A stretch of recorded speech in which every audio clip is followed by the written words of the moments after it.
Did you know the Lord is out to get you? It sounds a little provocative, doesn't it? But there is truth in that, in a deep relationship. And Jenn Chenoweth is going to share how he was out to get her on today's show. Welcome to the Dawn and Steve Plus podcast, fueled by Raphael's Roastery and supported by you. Connect to us on socials or dawnandsteveplus.com.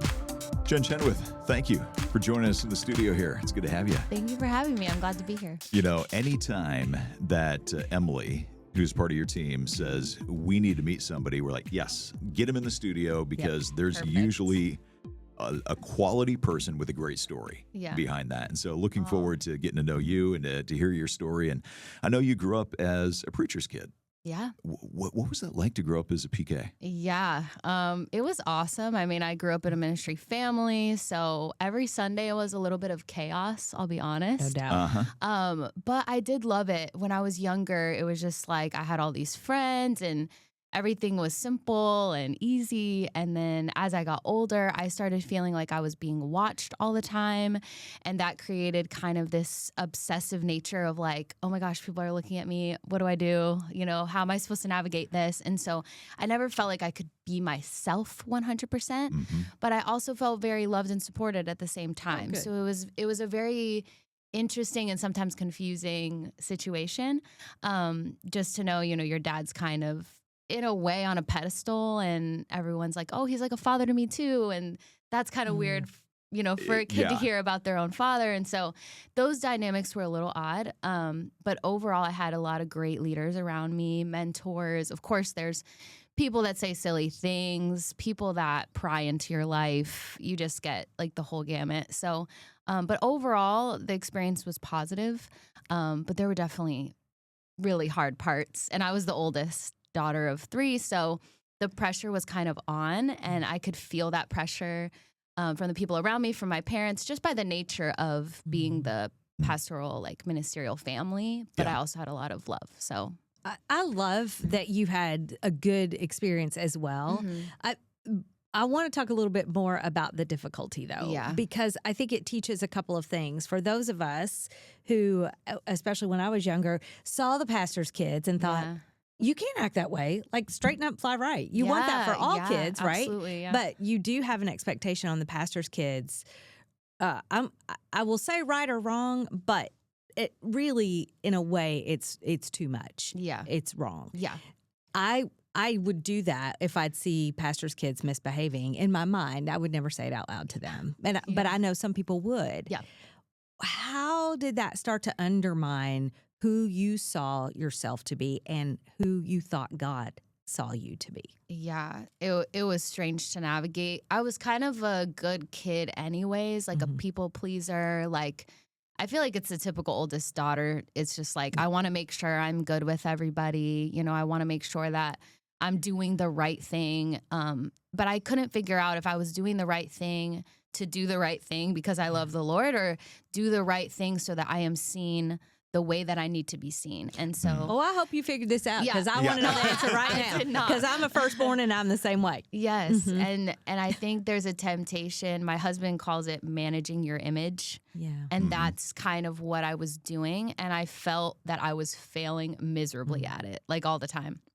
So I had these friends. I had, you know, a great youth group that I was in, and we had the best time. We had like lock-ins. We had the typical like Pentecostal church existence. Like, we have lock-ins, we have big events. We're all together all the time. We're like brothers and sisters.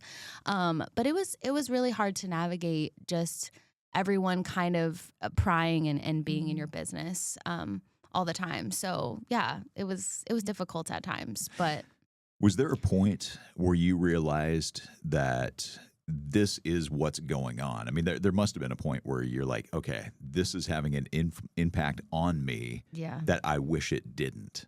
Yeah. So when was that revelation where you're like, oh, this has affected me. This has influenced the way I view God, myself, and all of these things. Yeah, to be honest, I mean, I know you guys talk about mental health stuff as well. I mean, it lended to anxiety and depression. I had this strange habit. I have a Christian therapist I've been with for a decade, and I didn't know, but I had been living with like chronic anxiety, like generalized anxiety from the point I remember the beginning of it around 12 years old. And I would have these nervous habits where I'd bite my nails, like literally rip them off, pick into my skin. Like I just had these bizarre habits. And I'm like, what is this coming from? But I thought, every kid probably is doing weird stuff like this. I don't know, maybe I'm normal. But as I would talk to my friends and share with them, there were things that were not connecting. Yeah. And I was like, man, I really wish I had somebody that understood me. Yeah. And at least at that time, when you would share about your anxiety and depression, and I didn't even have those words. I was just trying to figure out how to say, I'm struggling, I'm in pain, help me. But that was not what was coming out. And so I was met a lot with like, maybe this is something demonic, maybe this is something darker or more sinister.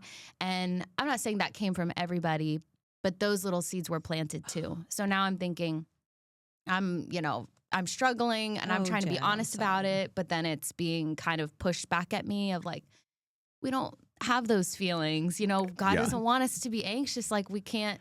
All right. So we're just going to move past that. And now obviously there's a huge awareness, which is amazing. Which is great. Amazing. Yeah.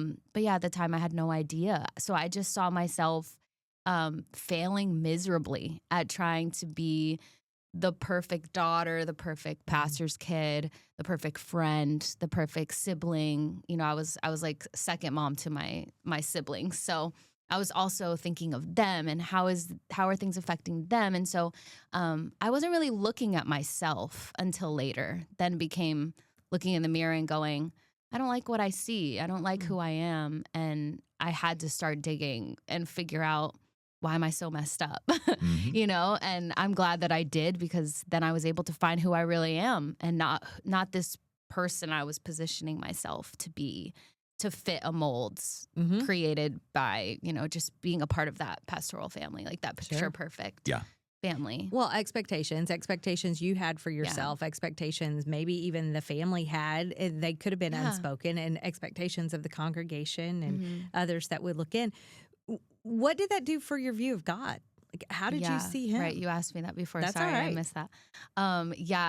My view of God was strange. It was very like, taskmaster tells me what to do. I do what he tells me to do. Run from sin, run from darkness. But I didn't know where I was running to. It was just like, I knew all the things I wasn't supposed to do, but I had no idea how to live. Like, no idea how to live. Every day would start in anxiety spirals, of like, nothing's even wrong, but my alarm bells are going off. And so I think with God, I just saw him mad. I saw him angry. I saw him a disciplinarian, like, and not saying he doesn't discipline us, but just, it was dark. Yeah. And I didn't know the grace of God. I was very aware of do not step out of line. But I was kind of walking a tightrope, and I was just like, I know that this is not sustainable. So when I finally started going to God with my questions, he really started showing me things in his word that I guess I just avoided or skipped over because they didn't connect to how I knew God. Sure. So it was confusing. Yeah. So as you began to go to God with those things, how did he begin to reveal himself to you, and how did he begin to show you that that you had an imperfect picture of who he is? Yeah. I remember it must have been like 6 years ago. I was in a service, and obviously I had learned a lot before this point, but this was kind of like the eye-opening moment. And I was in service and I was zoning out, and I was a pastor at the time too. Like, I just felt like, man, I'm here, but I'm not present. And I was constantly thinking about like the theology, like what I believed, like how can I make sure that it's right and correct? And my sister, who's 12 years younger than me, as we were talking about before, she was struggling a lot. And so I was starting to see in her traits that I had, and it was freaking me out. Yeah. So it was obviously a little different because our personalities are extremely different, but seeing her go through some of the same thing, and my brother was in the middle, like, hey, everything's good, like he had a great experience, and me and my sister were having these like struggles, and I was almost looking for someone to blame, and I realized that there wasn't really anyone to blame. It was just I had some deficiencies in my faith. And so I was zoning out, and I don't know, I had this like thing in my heart, like just step outside for a minute, get some fresh air. You can come right back in. And I walked out, and God spoke to my heart so clearly, like, go to Galatians 5. It was like this prompting, like, go to Galatians 5. And I opened it, and it's talking about having freedom in Christ. And the specific verse that says, you were running your race so well, who cut you off from knowing the truth? And it tells us in the scripture, God did not cut us off. Yep. Yeah. He called us to freedom. Yeah. And I don't know how, but those words just like lifted off the page. And I called my sister like right away. And I'm like, hey, I just read this passage. I'm going to send it to you. And she was in tears because she was starting therapy herself with this wonderful Christian lady. And she had all these questions, and I sent it to her, and she was just in tears, you know, and she's still working through it, but because it's been tough. But yeah, that was the moment I was like, man, God isn't the one that cuts us off. And I felt cut off, and my sister felt cut off. And we were like, what are we supposed to do now? How are we supposed to live our lives? You know, you kind of feel like you're walking with a limp, you know, of like, I know God, I had genuine experiences with God, but that doesn't mean that I'm viewing him in the picture that I need to. The way scripture teaches us and the Holy Spirit and his kindness, isn't it something how he does that? Like in his kindness, as we listen and then we obey when should I walk outside? Like, should I do that? And then you do that because you do know that he is leading you, and then he answers the heart's question. It's such a beautiful love he has for each of us. Music has entered into this process somewhere down the road. When did music, because you sing and you have a new album coming out that we're going to put all the links in the show notes. Thank you.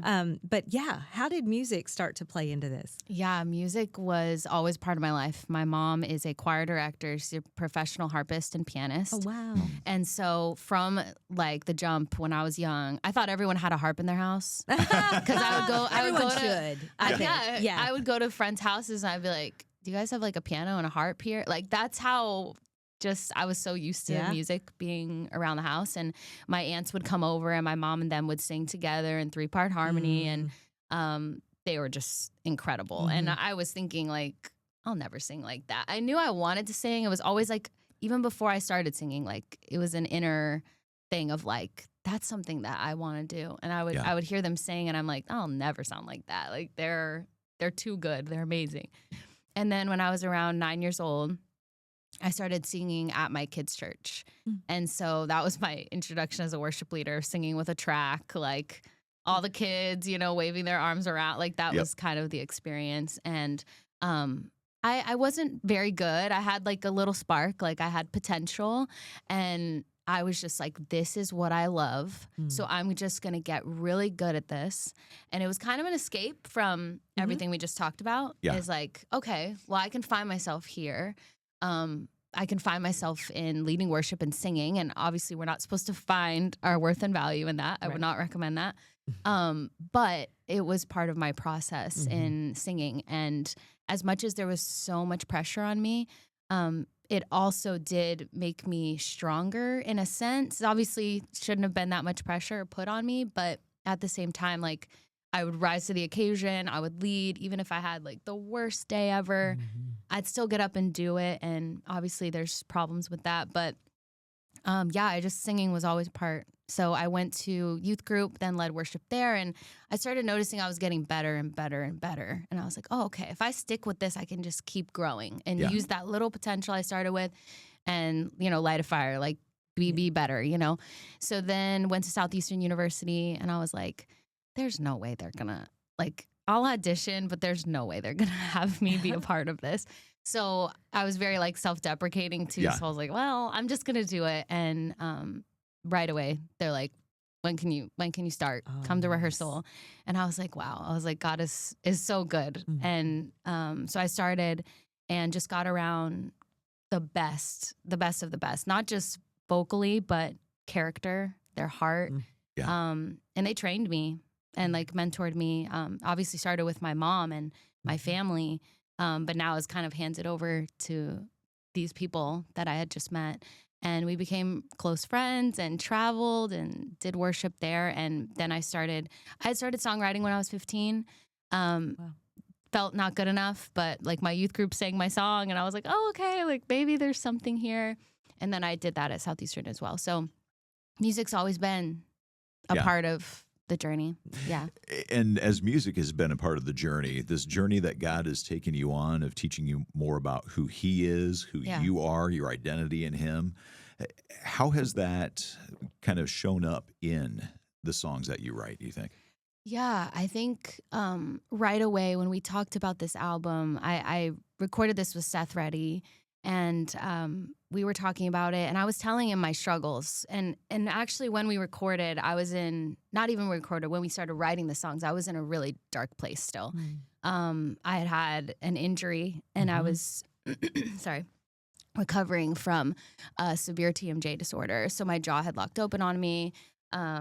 I couldn't really sing for like a year. And when you've put a lot of your worth and value in that, you're like, I don't even know who I am. And I was coming out of that and I was starting to sing again. And when you've been, it's kind of like an arrow, like you're pulled back so far and stretched to the point you didn't even think you could sustain. And then when you're finally let go again to do something, you're like, all right, we're doing it. Like, there's nothing holding me back anymore. Sure. I'm so tired of this. Like, I'm going to do what God has called me to do. And I'm going to stop being timid and self-deprecating and trying to make it sound like, I don't know, trying to hide my gift in the bush, you know?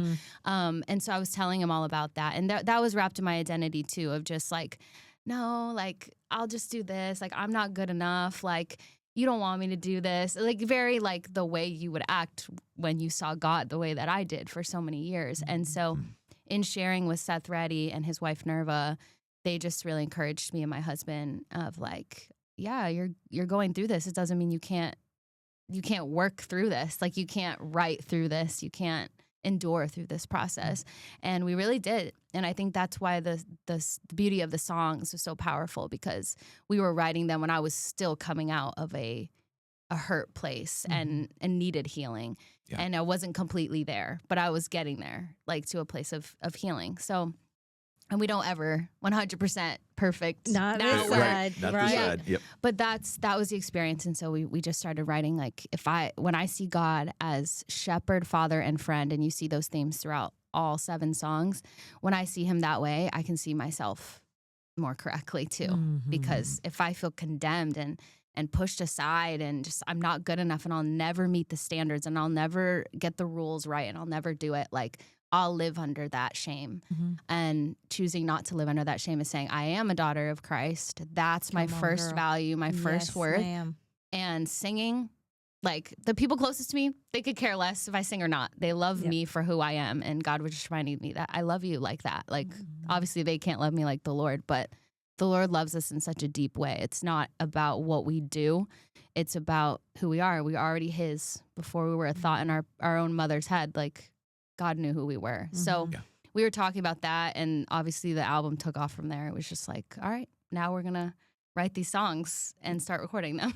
Galatians 5, just coming into Technicolor for you. Absolutely. And the freedom that he's given you. Yeah. That's a beautiful testimony. We have a friend that does, he's a counselor, and he'll join us on the podcast several times, and he'll say, if you are false humility, you're hiding what God has equipped you and called you to do, or the talent that he has given you, and saying, I'm not good at that. When you are, because that's how he's wired you. And that true humility is saying, like, I stink at math, but I'm really good at counseling. Yeah. And to have the Lord teach you, you can stand firm in the way I have called and equipped you, and keep telling people about the freedom that I offer.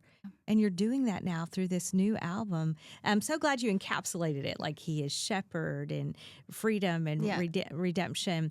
Is that like the prayer as the album gets released, that when the hearer, the listener, takes this to heart, they're going to understand Jesus will do this for you too? Yeah. And that's, releasing the songs has shown me. I've gotten DMs from a lot of girls actually struggling with TMJ disorder, depression, anxiety.